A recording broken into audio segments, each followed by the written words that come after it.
Welcome to the next in our series of interviews with Babette Rothschild, the author of 8 Keys to Safe Trauma Recovery. We've been going step by step through the keys, Babette, and we've reached now one that's in 2 parts. Right. And I think the 2 parts are important enough for us to take them separately. So the first of those 2 parts is forgive your limitations. Could you say something about how that's a key to safe trauma recovery?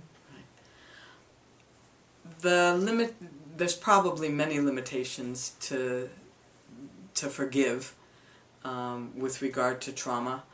One of the things that I wanted to highlight in that key was the importance of self-forgiveness.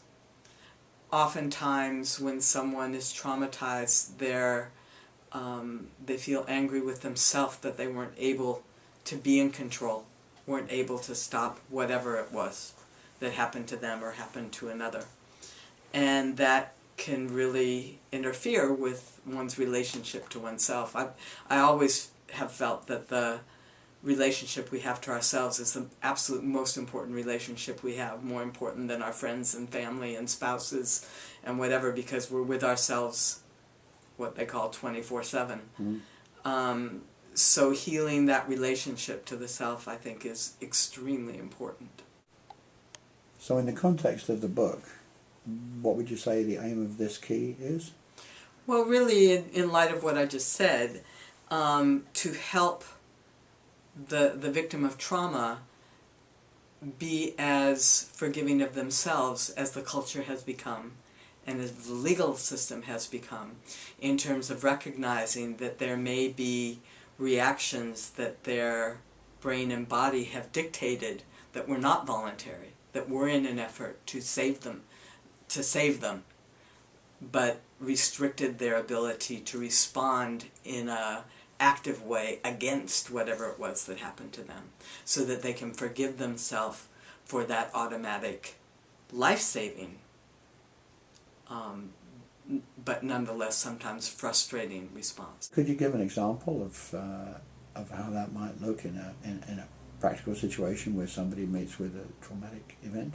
Something that might happen that they may need to forgive themselves for, a limitation.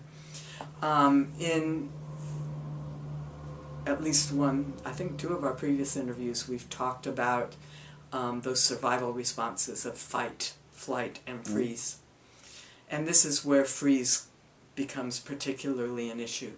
If someone fights effectively or runs away effectively, there's nothing to forgive.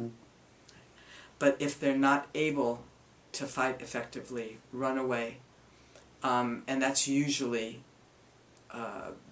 because either they weren't strong enough, they weren't big enough, or because they froze. Or it could also be they're outnumbered, depending upon what the trauma is, or because they froze.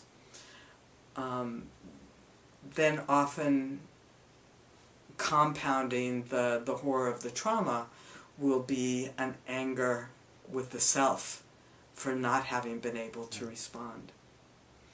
And so what I'm hoping is to help people understand the nature of the physiological and nervous system responses that are actually designed to protect us from trauma, that can stop us from reacting. And when that's the brain's response, the survival center of the brain's response, that the best strategy is to not respond, to freeze. Sometimes it's absolutely the best thing, but can be hard to accept. Yeah, so it's like a choice that's not made consciously. Not made consciously. And the person feels responsible for it, Yes. as if they'd made it as Yes, a yes. conscious choice. And certainly culturally and in the legal systems, for a long time, pretty much we're getting over that tendency now, but for a long time, when people were victims of trauma, victims of violence, if they hadn't responded, if they hadn't tried to fight back, if they hadn't tried to run away, they would be accused of being willing victims. And I think the culture itself is now becoming more informed about that and more forgiving as a culture. and the legal system also has been better informed to recognize that there are nervous system responses that are not voluntary. Thanks, Babette.